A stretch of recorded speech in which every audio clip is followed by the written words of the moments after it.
Hello అండి. ఇప్పుడు మనం యాదాద్రికొచ్చాము. అదే అండి మన యాదగిరి గుట్టకి. నేమ్ చేంజ్ అయిన తర్వాత రావడం ఫస్ట్ టైమ్ ఇది. యాక్చువల్లీ నేమ్ ఒకటే చేంజ్ అయిందనుకున్నాను గానీ, ఇక్కడ అసలు కంప్లీట్ అప్పటికి ఇప్పటికైతే చాలా డిఫరెన్స్ ఉంది. ఆర్కిటెక్చర్ మొత్తం కంప్లీట్‌గా చేంజ్ చేశారు. పైన కొండ మీదకెళ్ళిన తర్వాత మొబైల్ అలౌ చేయరు గానీ, లోపల గర్భగుడి లోపల ఎలా డిజైన్ చేశారంటే, సినిమాలలో శక్తి పీఠాలు చూపిస్తారు చూసారా? నాకైతే అలాగే అనిపిచ్చింది. అలాంటి అట్మాస్ఫియర్‌లో స్వామివారిని దర్శనం చేసుకున్న తర్వాత ఉన్న ఫీలింగ్ అయితే మాటలలో చెప్పలేము.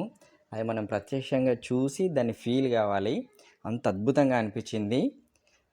పైన టెంపుల్‌లో స్వామివారి దర్శనం అయిన తర్వాత బయటకొచ్చాక అక్కడ శివాలయం ఉందంటే వెళ్ళాము. శివాలయం దర్శనం చేసుకుందామని. నా లైఫ్‌లో ఫస్ట్ టైమ్ స్ఫటిక శివలింగాన్ని చూశాను. అసలు అది ఎంత ఎక్సైట్ ఫీల్ అయ్యానంటే సూపర్‌గా అనిపించింది. దాని విశిష్టత గురించి అయ్యగారు చెప్తుంటే అసలు చాలా పులకరించిపోయాను. ఈసారి మీరు కూడా వెళ్ళినప్పుడు దర్శనం చేసుకోండి. చాలా బాగుంది. కంప్లీట్ ఆర్కిటెక్చర్ అయితే వేరే లెవెల్‌లో ఉంది. మనకు హైదరాబాద్‌కి అయితే చాలా దగ్గరలోనే ఉంది. మేము హైదరాబాద్ వెళ్ళే రూట్‌లో ఒకసారి చూసాము. పైనుంచి చూస్తే వ్యూ ఇలా ఉంది. ఇక్కడ దాకా చూశారు కదా, కొంచెం మన ఛానల్ లైక్ చేసి సబ్స్క్రైబ్ చేయండి. ఇక అక్కడ స్వామివారి దర్శనం అయిపోయిన తర్వాత రిటర్న్ జర్నీ స్టార్ట్ అయ్యాము.